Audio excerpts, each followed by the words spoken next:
పడగొట్టుకుంటూ ఏడ్చుకుంటూ వాళ్ళ దగ్గర నుంచి కింద దిగి ఏడ్చుకుంటూ లోపలికి వచ్చేసాను. నాన్న ఎందుకు దిగులు పడ్డావు? ఏం చేస్తున్నావు? అమ్మా నేను చెప్పలేనమ్మా. ఎందుకు నాన్న? ఎందుకు? ఏం జరిగింది? ఎందుకు చెప్పలేవు? ఏంటి? అమ్మా నేను ఇలా మొక్కుకున్నాను.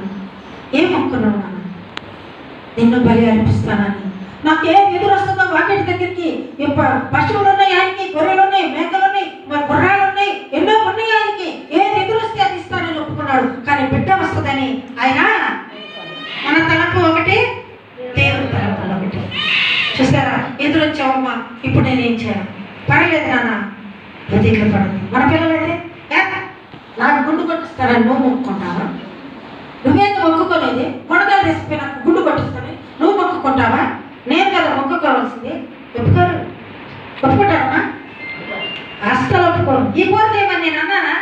నేను తినను కదా. ఈ కూర ఎందుకు చేసానా? లేకపోతే మీకొక్కరికైనా? మనందరికీ, మన రాజ్యం మొత్తంకు యేసు ప్రభు వారు పుట్టారు. ఈ ఒక్క మాట గుర్తు పెట్టుకోవాలి. ఒక్కొక్కరికి పుట్టలేదు. మనకు కుమారుడు, మనకు కుమారుడు అనుగ్రహింపబడును.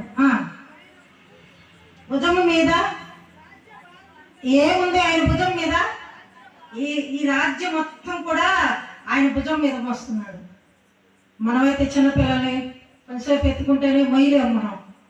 కానీ ఆయన రాజ్యాన్నంతా ఆయన భుజం మీద ఉందంట. 1 2 దేవుడు 3 నిత్యుడాగు తండ్రి సమాధాన కర్తయగు అధిపతి అని అతనికి పేరు పెట్టబడిన. ఎన్ని తలాంతులు ఉన్నాయి? 5 తలాంతులు. ఒకటి వచ్చి ఆశ్చర్యకరుడు, ఆలోచనకర్త, నిత్యుడాగు తండ్రి, సమాధానకర్త దేవుడు, అధిపతి అని మనకి 5 తలాంతులతో మనకి యెహోవా దేవుడు ఒక కుమారుణ్ణి అనుగ్రహించాడు. మొదటిగా ఏమిటి? ఆశ్చర్యకరుడు. ఆశ్చర్య కార్యములు చేయవారిని ఆశ్చర్యకరుడు అంటాడు.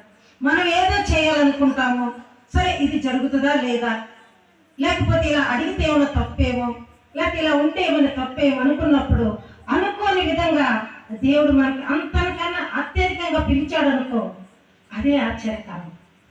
మనం అనుకోని జరిగినప్పుడు ఆశ్చర్యకరంగా మనకి మేలు చేసే ఆయన్నే ఆశ్చర్యకరుడు అంటాం. అదొక తలాంతు ఉంది ఆయనకి. రెండవ తలాంతు